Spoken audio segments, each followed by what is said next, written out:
संभाजीनगरनंतर आता नागपूर जिल्ह्यात जाणार आहोत। नागपूर जिल्ह्यातल्या कामठी नगरपालिकेमध्ये कोण नगराध्यक्ष होणार, कुणाची सत्ता येणार? कामठी अत्यंत महत्त्वाची नगरपालिका, चंद्रशेखर बावनकुळे यांचं या ठिकाणी वर्चस्व आहे। बहुजन एकता मंचचे अजय कदम संभाव्य नगराध्यक्ष आहेत कामठीमध्ये।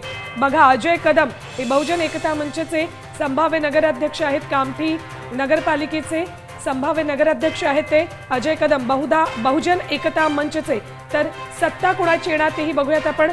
महा एक्झिट पोल नुसार कामठीमध्ये, नागपूर जिल्ह्यातल्या कामठीमध्ये सत्ता बघा कुणाची येते। राष्ट्रवादी अजित पवारांची सत्ता येऊ शकते। खरं तर बहुसंख्य उमेदवार इथे आहेत, मात्र राष्ट्रवादीची सत्ता येऊ शकते असं चित्र सध्या स्पष्ट होतं।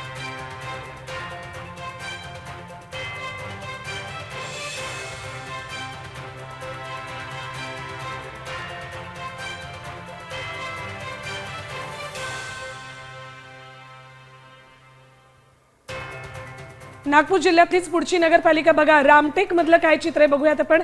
रामटेक मध्ये कोण नगराध्यक्ष होणार आणि कुणाची सत्ता येणार बघूयात आपण। रामटेक मधलं हे चित्र, कामठीमध्ये संभाव्य सत्ता राष्ट्रवादी अजित पवार पक्षाची।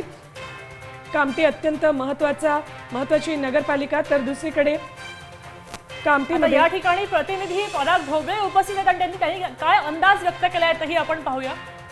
खरं तर भाजपने या ठिकाणी जे आहे स्वबळावर लढण्याचा नारा दिला आणि त्यानंतर भाजपने पूर्ण ताकदीने हे निवडणूक लढवली आहे। त्याचबरोबर आशिष जयस्वाल यांच्यासाठी सुद्धा महत्त्वाचं आहे, कारण ज्या पद्धतीनं आपण पाहिलेलं आहे की अनेक ठिकाणी महायुतीमधील मित्रपक्ष म्हणून भाजप आणि शिंदे सेनेनं विदर्भामध्ये अनेक ठिकाणी जे आहे जोरदार लढत दिलेली आहे, त्यापैकी रामटेक एक महत्त्वाची आहे। त्यामुळे भाजपचं कुठंतरी जे आहे पाठबळ जास्त ताकदवर असलं तरी शिंदे सेनेचं पारडं जड आहे, विकेंद्र महाजन यांचं पारडं जड असल्याचं बोललं जातं।